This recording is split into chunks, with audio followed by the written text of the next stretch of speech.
দেখো শর্টকটে বাঙালি মাছের ঝোল পাতলা এই গরমের সময়। তোমাদের বললাম আমি একটুখানি জিরে ফোড়ন দিচ্ছি। পাতলা মাছের ঝোল শর্টকটে, মানে এটা তাড়াতাড়ি চটজলদি রান্না।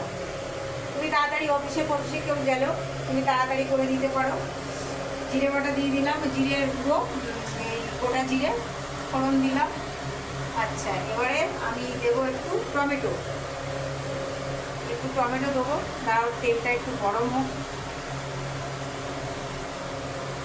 দেখো টমেটোটা দিলাম, একটুখানি নুন দিলাম যাতে টমেটোটা তাড়াতাড়ি মজে যায়, তারপরে সময় লাগে, মানে এটা চটজলদি, এটা বেশি সময় লাগে না, খুব তাড়াতাড়ি হয়ে যায়।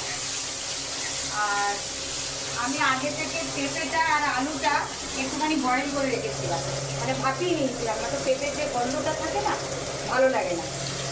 এটাকে দিয়ে দিলাম। এর মধ্যে একটুখানি হলুদ দিয়ে দেবো, একটুখানি হলুদ দিয়ে দেবো। এবার এটাকে ভেজে নেবো ভালো করে। এটা ভাজা হয়ে যাবে একটুখানি, মানে চটজলদি। তুমি মনে করলে তাড়াতাড়ি কিছু করে অফিস যায়, তাদেরকে খেতে দেবে, তাড়াতাড়ি এরকম একটুখানি ভাপিয়ে নিয়ে সুন্দর করে জ্যান্ত কোনো যে মশলাটা আমি জল দিয়ে, মানে লঙ্কার গুঁড়ো, হলুদের গুঁড়ো, তারপরে তোমার জিরে গুঁড়ো, ধনে গুঁড়ো, জল দিয়ে ওটাকে ভিজিয়ে রেখেছিলাম, ওটা এবারে এর মধ্যে আমি দিয়ে দিলাম। এটা এবারে একটুখানি সামান্য কষবো, কষার পরে একটু ঢেকে দেবো। ঢেকে দেওয়ার পরে এই যে মাছ ভাজাটা রেখে দিয়েছি, জ্যান্ত মাছটা দিয়ে দেবো। এখন এটা হতে থাকবে, এটা 5 মিনিট পরে এটা হয়ে যাবে।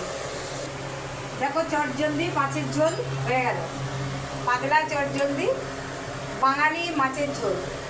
দেখো আমি বেশি কিছু দেখাতে পারি না, সারাদিন কাজের মধ্যে থাকি, ওই জন্য যতটুকু করি তোমাদের দেখাই।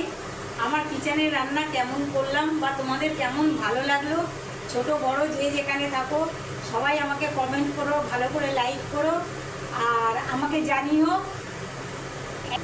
আর সারথীর কিচেন